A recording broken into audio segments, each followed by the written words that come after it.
found guilty on charges and sued. And everybody talking but Warren. She needs to be fired. She did do something wrong. They allegedly moved a dead body covering up evidence, lied to the police and the whole world. Her ass need to go to jail too. Now, at the center of this passing lies a racial aspect that many can't ignore. Given that Nolan was the only black teen amongst white teens on his boat, and that the incident would take place in Mississippi. According to stats platform Statista, Mississippi is known for having the most lynchings in any state in America, with 93% of those lynchings being black people. It is because of Mississippi's history, and for some present day, that local officials handling the case can't be fully trusted. Now on Tuesday, a new update from the sheriff of the Jackson County Sheriff's Department, Sheriff Ledbetter, would speak with reporters to share an update. Remember, he got history being a deputy. Understand where that damn badge thing stems from, y'all. This is the original badge to your left. Runaway Slave Patrol. The new one says Deputy Sheriff. Slavery is deeply rooted in America. But that's the end of the video. Y'all make sure y'all hype. Make sure you like. Make sure you subscribe. Big Cash signing out. I'm going, y'all.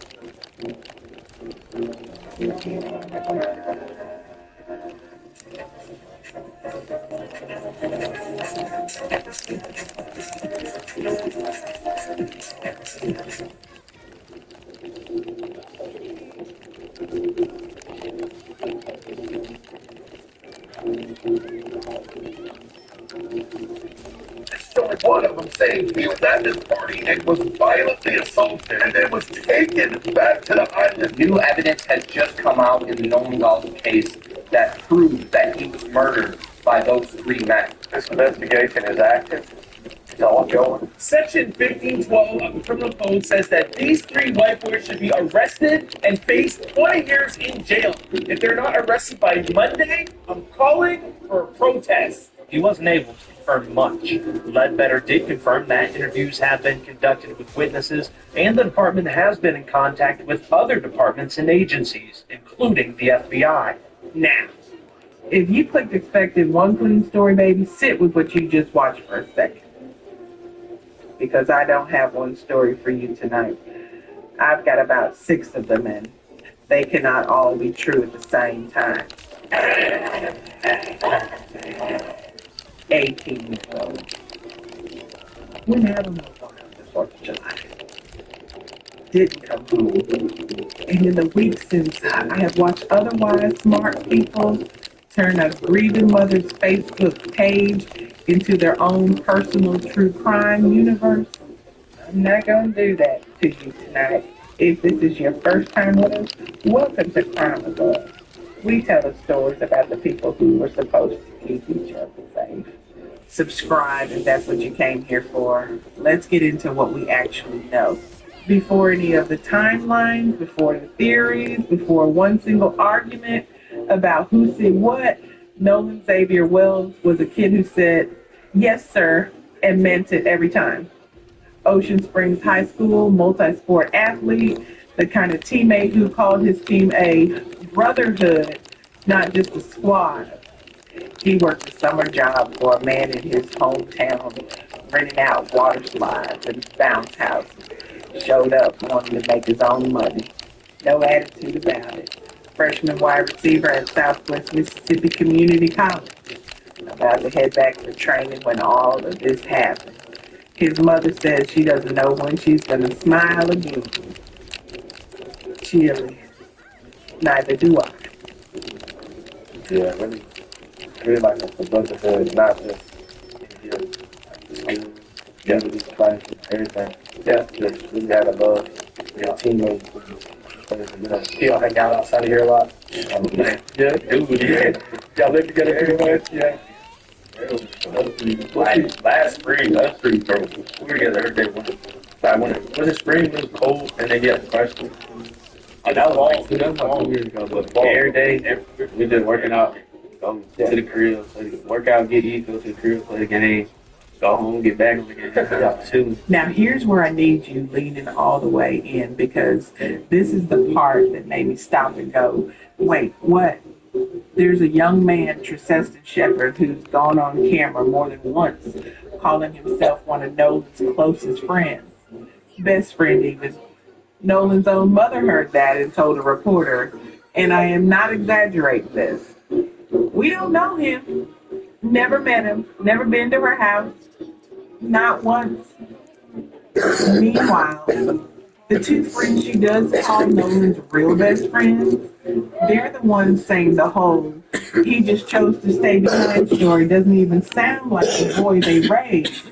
So we've got a stranger narrating this child's last known hours with more confidence than his own mother has. And baby, we haven't even gotten to the judge yet. I just know I'm all from best friend. This morning, a friend of Nolan Wells, who was with the 18-year-old the day he was last seen alive, is sharing what he says happened during a July 4th boat trip to an isolated barrier island off the Mississippi Gulf Coast. Tristan Shepard declined to speak with us on camera because he says he and his friends are getting threats. We did no wrong here, and we don't understand how we're getting so much hate behind it. We all cared and loved Nolan, and nobody wants to see him die. Nobody wanted to see his life be taken so short. Shepard addressed this viral video that investigators have been studying. Wells' parents worried it showed their son involved in a confrontation, but Shepard said that's him, not Wells. That's the video I'm referring to. That's me yelling. Shepard says he took a boat back from Horn Island in the late afternoon, but Wells stayed behind with a girl he had met. They met that day, and it was kind of one of those things. It did come off that day that he really did like her, but that was the only time they'd ever hung out at Horn Island on the left. Investigators believe Wells drowned and say there were no immediate signs of foul play. But there is growing frustration in the community, and his parents are skeptical, telling GMA Wells left his phone behind and they tracked it to one of his friends. It was showing everywhere the phone had been, like it had. I was like, well, it's showing that he's back on land. The sheriff said the parents had not turned over the phone to investigators. Their lawyer said they will. While the investigation goes on, Tristan Shepard wants the focus on his friend. I want everybody just to relax and let everybody mourn the loss of Nolan. And let us remember him as in, like, the sweet guy. I think everybody needs to let the investigation continue and let the facts be shown. 3 different people have given 3 different accounts of when Nolan was last seen. 3 p.m., 3:30, closer to 5. Nobody has reconciled that. His phone made it back to shore. It didn't. And when his mother finally got that phone in her hands, his Snapchat was wiped clean, which isn't really how Snapchat works, honey, unless somebody wanted it that way. One account says the boat had engine trouble. Another says it was a girl he wanted to stay for. A third disputes both of those. Now, So the Snapchat location looks completely different than the Life 360 location. So when I pulled up Life 360, it was different. It was showing everywhere the phone had been, like it had. I was like, well, it's showing that he's back on land. Like I'm not. He's like, but no, he didn't come back with us. How were you able to get the phone? So we tracked it, and my friend Tashima went and picked it up. It wasn't like they said we got his phone, they tracked it. When we finally got his phone, me and my sister went through the phone. We went into Snapchat. He had 2 accounts, absolutely nothing. It wasn't even 24 hours, which is how long videos and pictures stay in Snapchat. And I was just like, that can't be. Like, I've seen Nolan whenever he snaps. Like when he goes and he's having fun, like he does videos. Like there was absolutely nothing. No saved videos. All of the white boys who were on the trip with Nolan deactivated their social media accounts before his body was found.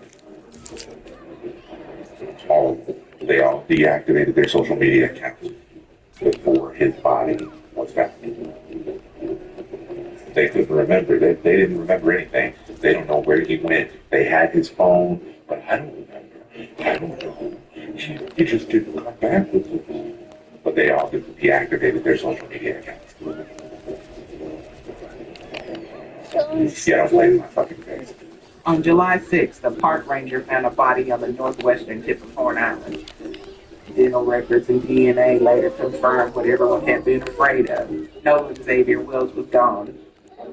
He was 18 years old. The official cause and manner of his death have still not been released. Hey guys, so I've been covering the disappearance of 18-year-old Nolan Xavier Wells on my FB page extensively. For those unfamiliar with this case, he was last seen around 3 p.m. on Saturday, July 4th, 2026, near the west tip on the north side of Horn Island in Mississippi. He was said to have been hanging out with his friends. Based on photos, it seems like he was drinking with friends as well. He was last seen wearing light blue swim shorts and sunglasses, and he was last seen in the water. Authorities at first said that they were unable to confirm whether he ever made it back to shore, but I think it was late last night or early this morning, someone from law enforcement said that they had no evidence to indicate that he ever made it back to shore, suggesting that he was still in the water. Well, this morning, July 6, 2026, Jackson County Sheriff John Ledbetter did say that a body was found on Horn Island. This was amidst the search picking back up for Nolan today. Of course, he said that they were unable to identify the individual that was recovered, but it did just come out a little while ago that the individual recovered does have the same clothing on that Nolan was last seen wearing, those light blue swim shorts. His grandfather, Christopher Wells Sr., also just took to social media and confirmed that Nolan's body has been found. He wrote, quote, "My daughter Christine and her husband Elmore prayed for a positive outcome, but they also had to prepare themselves for the worst. Now that my grandson has been found, it's time for answers. But be mindful, they need space and need to grieve. There has been enough finger pointing. Let law enforcement do their job." Nolan was a former football player at Ocean Springs High School and current wide receiver at Southwest Mississippi Community College. Nolan has been described by family, friends, and classmates as kind and respectful. He was said to have always made a positive impression on people quickly. He was easy to talk to, down to earth, and someone who always treated others well, both off the field and on the field. Based on what law enforcement has kind of been throwing out, it doesn't seem like they feel like foul play was involved in Nolan's death, but there's a lot of people who are questioning this, and of course his family is advocating for a full investigation to ensure that this wasn't something more than just an accidental drowning. My thoughts and prayers are with Nolan's loved ones at this time, and as more information comes out based on the investigation and the autopsy, I will be sure to share with you guys. Now I have to slow all the way down because this is the part of the story that has traveled the farthest. There's a claim going around online. You've probably seen it that says Nolan wasn't just left behind. That something happened to him before he ever went back into that water. I'm not going to pretend that claim doesn't exist. If you spent 10 minutes near this case, you've already seen it. But here's what I need you to sit with. Investigators have said publicly that so far they have found no evidence of foul play. The witnesses they've actually sat down with are disputing that there was any physical altercation involving Nolan that day at all. That doesn't make the claim false.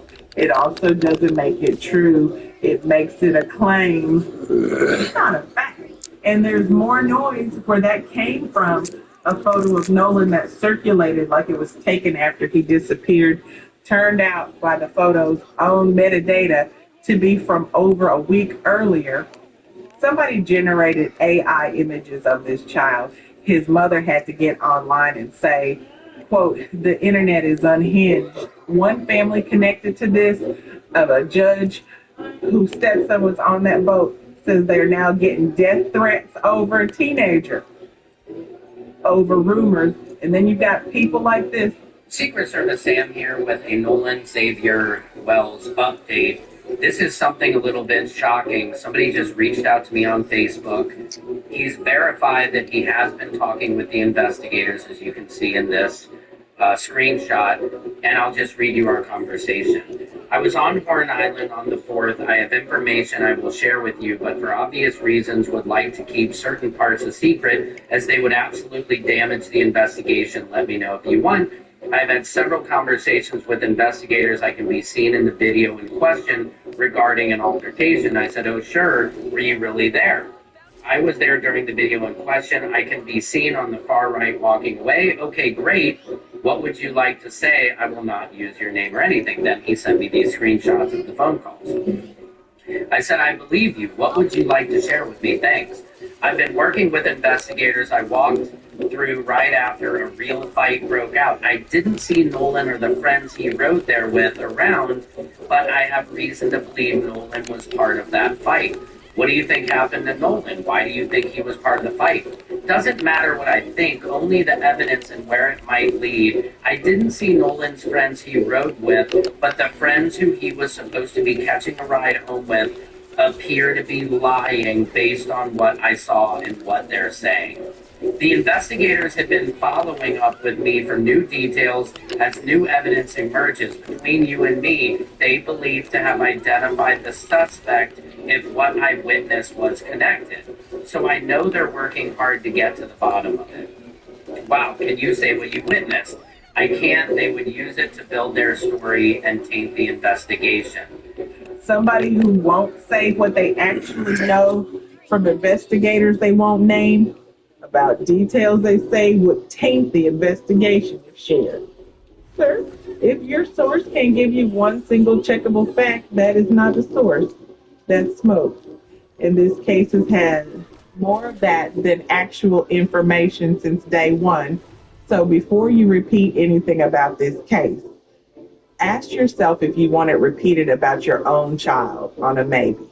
Nolan Bucky. Well, my question is, what is it going to take? What is it actually going to take for some arrest to be made in this situation? You see this photo right here? Allegedly, this photo was taken at the pool party after they all came back from the island. You know, something that really bothered me with this whole thing was why was this fucking phone pinging off the island when his mom was trying to ping the phone? Why wasn't it somewhere on the island so he could be found quicker? The reason is because they had the fucking phone.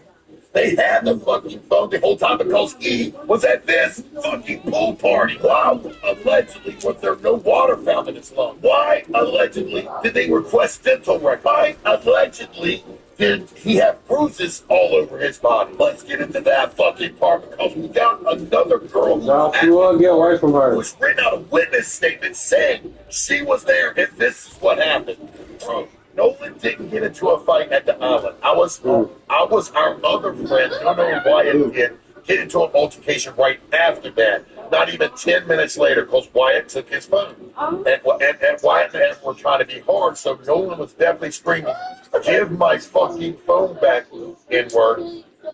What's wrong with you?" So they all calmed down, and that's when they all head to Evan's house because he was throwing a pool party. So yeah, no came to the party, and yes, we were all drinking, but Juan and Evan and Morgan and Andrew got really high, and I think they were trying to get Lucy and Natalia to try something as well. But yes, they got into it again at the pool party, which didn't end to almost 1 a.m. I know Evan's mom kicked us out all at once because once they started fighting, it was Andrew and Evan, and Wyatt and Warren was basically recording and laughing, saying, "Get him." And all I could hear was Nolan screaming, "Mom." So yes, I tried helping. Then his mom came out screaming, yelling, drunk, because she was drunk, making us leave, saying she was going to cops on us if they didn't leave the house. But they didn't let No leave. And No was by the basketball goal on the inside of the pool when he was leaning over because he was gasping for air and spitting up blood. But I called Nona's mom and she knows I just got off the phone with her. What exactly protect me? Now the photo at the party after the weekend. Witnesses, multiple witnesses, only one of them saying he was at this party and was violently assaulted and then was taken back that night. Later, when he went to Nolan, one of the friends with the Nolan's house to pick up his car, he said to the father, "He was my best friend." Was. So my question is this: what the fuck is it going to take for us to start seeing arrests? What is confirmed, hundreds of people marched through Ocean Springs demanding transparency. Civil rights attorney Big Trump is representing the family. Reverend Al Sharpton spoke at the press conference and is set to speak at the funeral. And as of the most recent reporting, the FBI is now involved in this investigation, working alongside the Jackson County Sheriff's Office. That's not internet chatter, baby. That's the sheriff on camera saying it himself. The independent autopsy the family ordered has been delayed over transport logistics, not because of what is found. Anybody telling you otherwise right now is telling you more than the medical examiner has said. Teresa, we've got a lot of valuable information that has come from the public. We put out a call to action last week for that information, and it has been very productive for us. This is the exact reason I tell my kids, friend or no friend, you can't trust anybody. How is it possible for a group of friends to go to Mississippi someone else, but when they come back home, they come back without somebody that they went, and they gonna say race ain't play a part. You see everybody in this picture right here. Tell me what looks different. Tell me who had an 18-year-old accomplished football star, Nolan Wells, goes to Mississippi on down with his friends on the 4th of July. And then he turns up missing. All of his friends make it home safe. And the person that went with him, Nolan Xavier Wells, he's missing. And nobody has nothing to say about that. You have those 4 friends saying that they don't remember anything. They don't remember seeing what happened to them. Mind you, they have pictures on the boat. Mind you, they have pictures together. But nobody knows what happened. Now you got the Coast Guard, Sheriff Deputy, Marine units, and multiple agencies searching for him right now. They're searching the water, searching surrounding areas, trying to figure out what happened. They're also saying that the last time he was seen with a team. They're also saying that they found his phone, but they didn't find him. What team do you know right now would leave his phone behind? Tell me that. But you see how all this sounds? This is why disappearances like this, in places like this, always seem to be questioned. You spend time looking into missing person cases like this, then you already know what may be the outcome. Do you understand how this young man's parents have to feel? They just want their kids out. We definitely need to spread the word about this. We need some answers. This shit is crazy. A family friend who employed Nolan before he left for college remembers a young man who still said, "Yes, sir," in a generation that doesn't always bother. Said it left something in people's hearts. Life is precious, he said, no matter what color you are. Nolan Wells was 18. He should be starting football training right now instead. Can you clarify for us what was going on with his cell phone? Yeah, and that's something that's really troubling to his family as well. The guys on the boat, they said Nolan stayed, but they took his cell phone. That's not adding up to them. The fact that then when the family gets the cell phone back, Lindsay, they're saying they are trying to understand why they're deleted messages. And so it's very concerning to them. And we know that Nolan was a great athlete on the football field. Do we have any sense of how comfortable he was around water and boats? His father said he was an elite athlete, that he prided himself on his physical prowess. He said that his son could swim, and so they're just not accepting that Nolan drowned accidentally. Beyond the headlines, have the Wells family said how they would like Nolan to be remembered? Everybody, not only his parents, but the whole community, his teachers, his coaches, the people at his college, they're saying he was just a great guy. Always trying to be supportive, be encouraging, wanted to make the world a better place.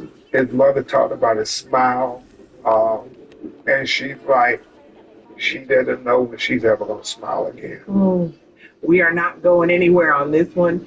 The minute there's real news, an autopsy, a name, an arrest, anytime, we will be back with the facts, not the noise. If you want to be here when that happens, you already know what to do. I'll see you next time. Tonight, in that mysterious death of an 18-year-old Nolan Wells. For the first time tonight, we now hear from one of the last people to see him alive. Erica Tursky in Mississippi. Tonight, we're hearing from a friend of Nolan Wells who was with the 18-year-old on that isolated barrier island off the Mississippi Gulf Coast July 4th. The last day Wells was seen alive. It breaks our heart that we can't even fully grieve our friends because we're scared. Based in Shepherd says he and his friends are now getting threats, and he declined to speak with us on camera. but he addressed this social media video that's part of the investigation. Shepard says he's the one heard arguing from the boat, not Wells. That's the video I'm referring to. That's me yelling. Shepard says he took a boat back from Horn Island in the late afternoon, but Wells stayed behind with a girl he had met. Wells did not have his phone, but his friend tells us that's not unusual while swimming. When Nolan got in the water, he put his phone in the dash, also with probably other 15 phones. His parents say Nolan Wells went nowhere without his phone, but on July 4th, he left it behind in the boat. We're in about 2-3 feet of water, and so people hop over the edge and swim to shore.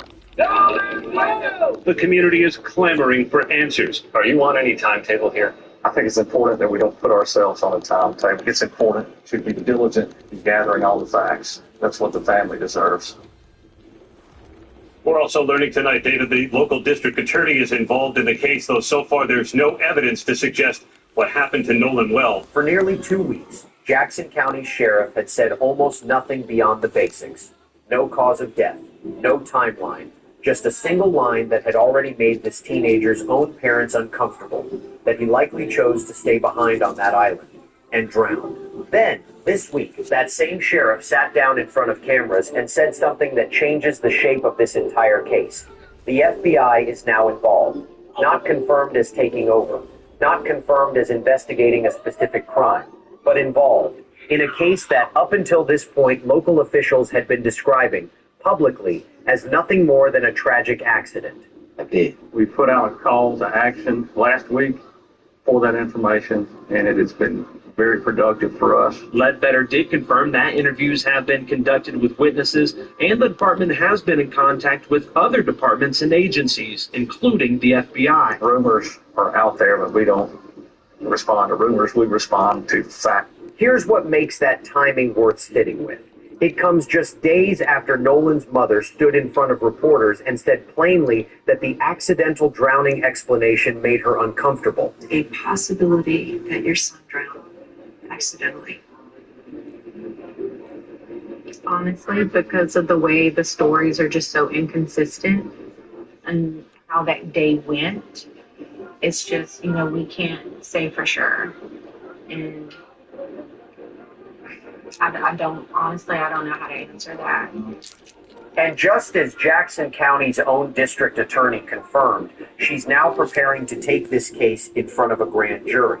An accident doesn't usually need a federal agency, and it doesn't usually end up in front of a grand jury either. Where are you watching this from? Drop it below and hit subscribe and like, because we're about to walk through exactly what's changed in this case over the past several days, starting with the sheriff's own words. Let's back up for a moment for anyone catching this case for the first time, because the developments of the past week only make sense. That's how I look. That's how I look.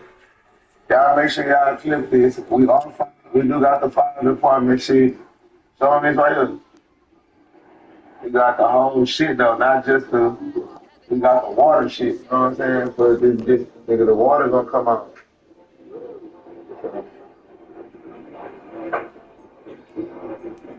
Kids, rappers, if you do crypto, if you do trading, sports, invest your money. You know what I'm saying?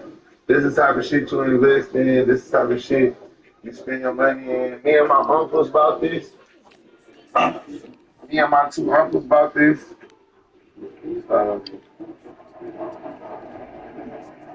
think we went to San Francisco about this bitch and turned the trolley into a food truck. Y'all look, that's how I look. Y'all make sure y'all clip this. We do got the fire department shit. Show them this right here. We got the whole shit though, not just we got the water shit. You know what I'm saying? For this nigga, the water gonna come out.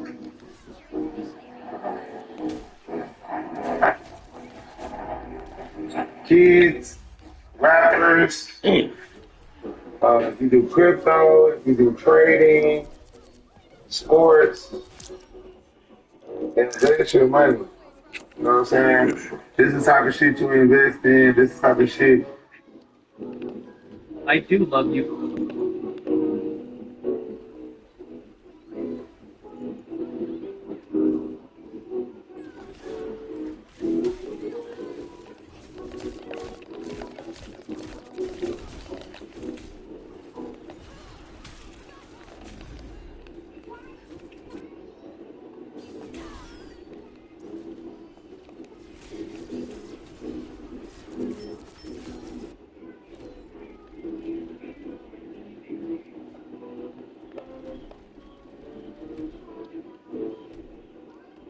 who's on the chopping block, right? This is a huge nerf the Cloak and Dagger players are pushing for now. And they're saying that her uptime, her sustain is absolutely ridiculous.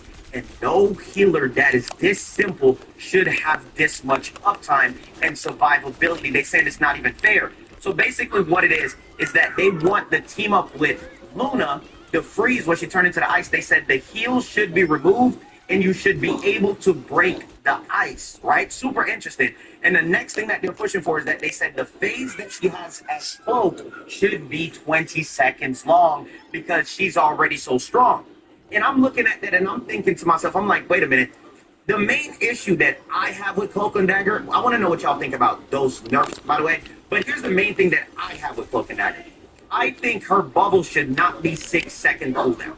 Okay? I know some of you guys are going to be like, well, Ray, to correct you, actually, it's 12 seconds. No, it's 6 seconds. So the move with her bubble, it starts as a 12-second timer, but when you throw it down is when the cooldown starts, and its uptime is 6 seconds. So 6 seconds from the timer while the bubble disappears, it disappears at 6 seconds, so that means that it's only a 6-second cooldown.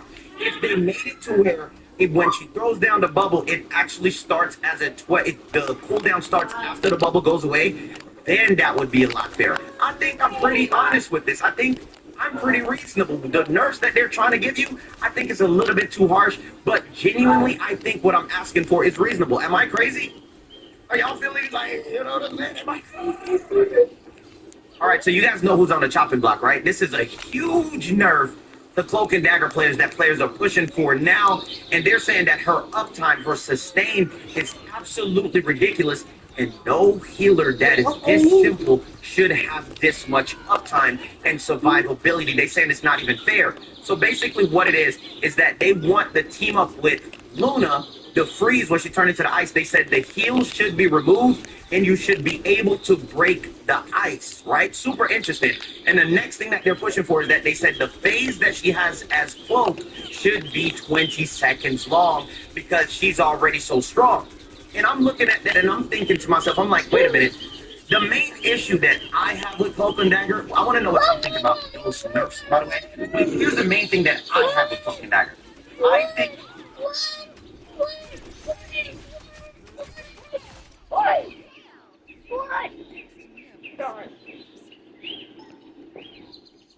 Howdy, welcome back to the Jugulars podcast, where we talk about all things cannabis and lifestyle related. And I am here with my good friend Josh Rainbow back in the Jug Den. Our friend Gabe is off for this one, so Josh and I are going to be winning this one together. I think it's officially our second one together. Is that right? Yes. So Gabe, you guys talked to him. He's out there running 2,000-light facility. He's got stuff going on. So obviously he's in as much as he can, but Josh and I are going to win this one together. We're going to talk about something that seems very simple, but in all honesty, it's much more complicated. So if you clicked because you were tired of asking, is my plant thirsty, or did I just overwater it? This is your episode. If you're in soil, if you're in cocoa, if you're in rock wool, if you're hand watering, if you're automated, or you're thinking about automation, we're going to cover all these things, and we're going to keep this practical enough that you can walk into your growth tonight and actually apply something that you learned here today. So that's what was so interesting, man. So, like, as you guys know, we do the Jug Club, where we do we'll do the gathering. And we actually sit cameras on, and we talk with growers that interact with our show week to week. We're always surprised how the basics are the things that fall through the cracks. You think we've been doing this for years now. Oh, and people are tired of the watering. Well, and we talked about this a bit too.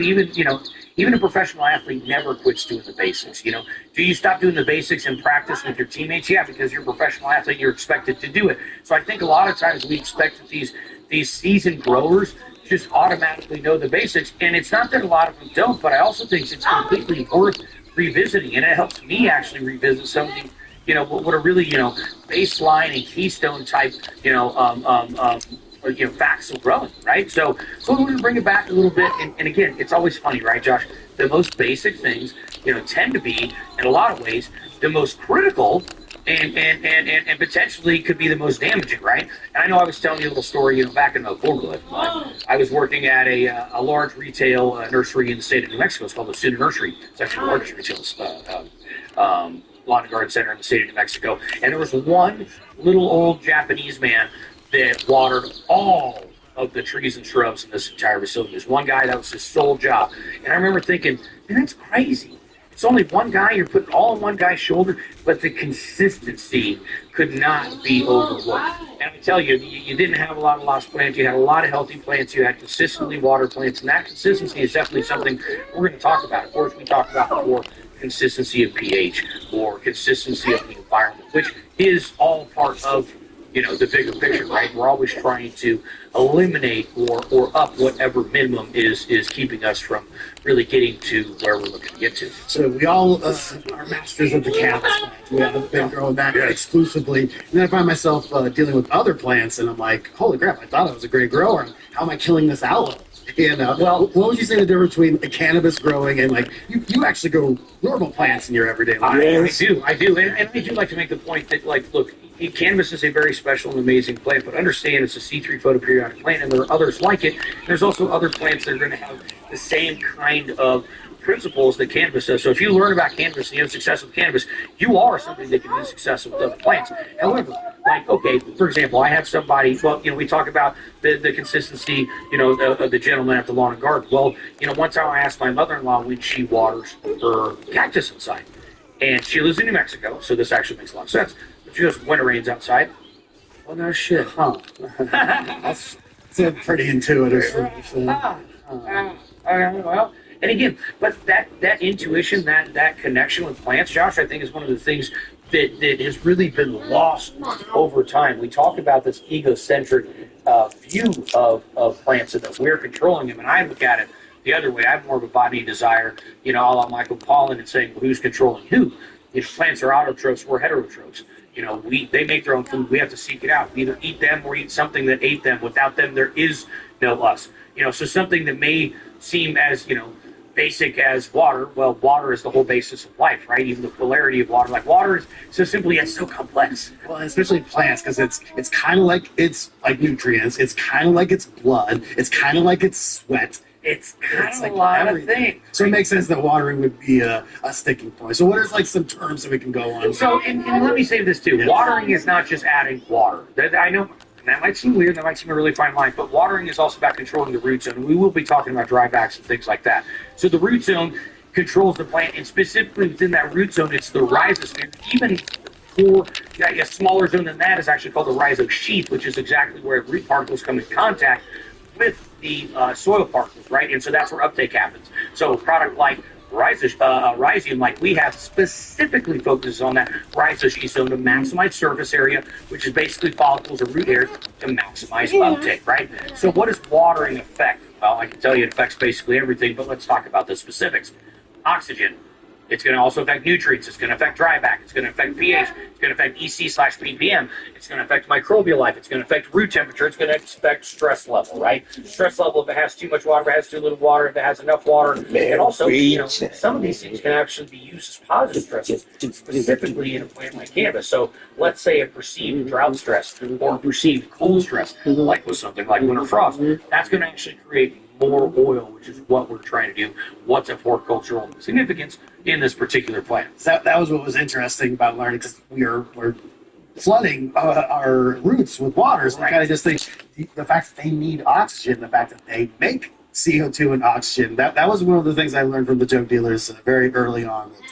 The way that it's making CO2, making oxygen, doesn't work exactly the way I thought. So roots need oxygen. Even though we're flooding the roots, they need oxygen. And that's the dryback that's actually pulling air back down in there, and that's why people don't understand or think about it. Maybe once you tell them, it's like, oh no shit, but that's why a terrarium works, right? That's a closed system where you're putting plants and you're putting some water in there, so you're creating its own little atmosphere, and so you're actually having water vapor, you're having transpiration that's going through the plant, then coming out as water vapor, and then condensating, going back down, being uptaken, and also at the same time, the leaves are emitting oxygen, which is what is always talked about. We know they take in CO2, and that's why we actually flood CO2 in these roots, and they give off oxygen. Well, why are they giving off oxygen? Well, the roots actually do the opposite. They actually take in oxygen and give off CO2. Now, the net difference is more oxygen is given off by the leaves then CO2 is or the O2 is uptaken, and therefore CO2 is off gas. I remember making a little 2-liter terrarium like this in elementary school. Would you look at that? And the teacher didn't really just like do it. And they never explained to me what we were actually doing. And then you talked about us. Oh my God! Third grade elementary school science finally makes sense. Well, and you know what? Here's the thing. Why? Like, what's the point of even doing the damn activity? Now, maybe the teacher didn't really understand that. But it's like, probably did. Well, what's the point of the activity? That's what you're telling people. It's a mini, environment. Anyway, let's talk about. Move that just down just a little bit. I'm going to get these. No, other way. Okay, so I want to talk about these main thesis points that we're going to go over, right? The medium dictates everything. In other words, is it cocoa? Is it peat moss? What is it? Is it auto watered? Is it not? Watering on a calendar is just guessing, and it's not the way to do things. And good watering, as we mentioned, is truly overall as a larger thought process root zone management. So yes, that's a good place to start. Is that the medium matters, as they like to say, and definitely I always grew in cocoa. I started in peat. I never understood why it is that I'm late from work, or maybe I sleep in. All of a sudden the water's just running away. So I became a cocoa grower pretty quickly. So maybe we can start off with the when do you water? You mentioned water scheduling, right? So right. You're not going by a calendar, right? How do you like to water? I mean, at the end of the day, in all honesty, like I got to a point where I automated, so I went to a point where pot size really is going to matter, and so time between floods, and I was doing an automation where it was going to flood twice a day. It's going to flood twice a day regardless, right? It's going to flood for that same amount of time. So certain plants aren't going to like that either, right? So an automatic system like that was one thing I did have to learn, and I want to mention to other people out there as well. Certain things like OGs and cushions, they really don't like wet feet. So an automatic watering system like that is going to be a bad situation. But there's certain plants that you could damn near leave them soaking in water. There's a lot of people out there that are using autopot systems, for example, which always leaves a thin film of water on the bottom. I believe they've changed a couple things where maybe you can stilt it up a little bit or something at this point. But that was the one issue I've always had with it when I used to run them, is like, well, this is great as an auto watering system because it would, open the valve, and it was giving the plant basically what it needed rather than, hey, we're just doing flood and drain and giving it all to it. But the way I would really suggest, as we totally come back around here, really, I think hand watering is the best way to start. And the reason being is it keeps you more in tune with the plant. It keeps your face directly in the plant. And I think the best way to start is literally by picking up your pot. Water weighs 8 pounds per gallon. Yeah, you are going to know when the water is leaving it. If you're just looking at the top that's a little bit dry, there could be a ton of water still in that substrate, especially if you're in a larger pot, right? And in reality, that dryness in the top third, which is where most of your uptake is happening, that's where you want that air to be. You want that air there. You want that to be dry back to that point. Now, as Josh mentioned, cocoa is really nice because of its air to water holding capacity and its air to water ratio. So it can hold a lot of water while still holding a lot of air. So it's not impossible to overwater cocoa, but it is difficult. And especially if you go with the 70-30, or if you go with something like we have, which is our 70-30 blend, which is basically a mix of pith and core. So it's got the core, which is all the CEC, nice ground, looks like coffee grounds, all composted, and then thicker husk from the outside to actually create that layering and keep that tilt and that structure within the substrate. And definitely the thing that has blown my mind was the block technology. When I first started growing, it was a specific pith cocoa. You had to get the